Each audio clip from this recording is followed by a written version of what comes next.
دیکھیے برا نہ مانے، مغالطے میں نہ رہیے، میرے اور آپ کے دلوں میں ایمان نہیں ہے،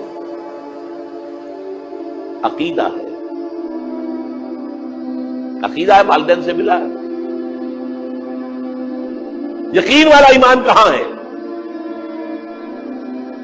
اپنے گریبان میں جھانکیے، اللہ آپ کو توفیق دے۔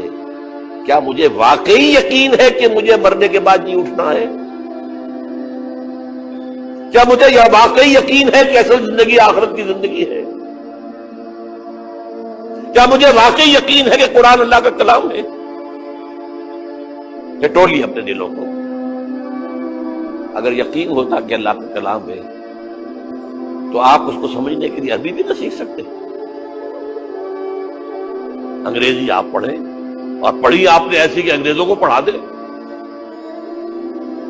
کیا نہیں کیا؟ پی ایچ ڈیز کر رہے ہیں، کون کون سے فنون نہیں سیکھے، ڈاکٹر، اتنی عربی نہیں سیکھی۔ تمہارا دعویٰ ہے کہ تمہارا یقین تھا میری کتاب پر، اللہ پوچھے گا تمہارا سلوک کیا تھا میری کتاب کے ساتھ؟ تم نے پڑھا اس کو، سمجھا اسے سمجھنے کے لیے عربی سیکھی؟ تو تم جھوٹ بول رہے ہو، تمہارا کوئی ایمان نہیں تھا میری کتاب۔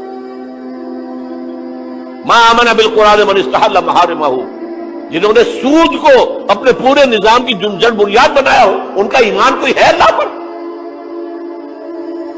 حضور فرماتے ہیں کہ جس شخص نے حرام کسی شے کو اپنے لیے حلال کر لیا اس کا کوئی ایمان نہیں۔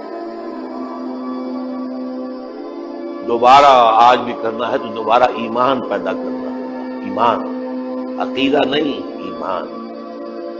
صرف لپ سروس نہیں، اقرار باللسان نہیں، تصدیق بالقلب۔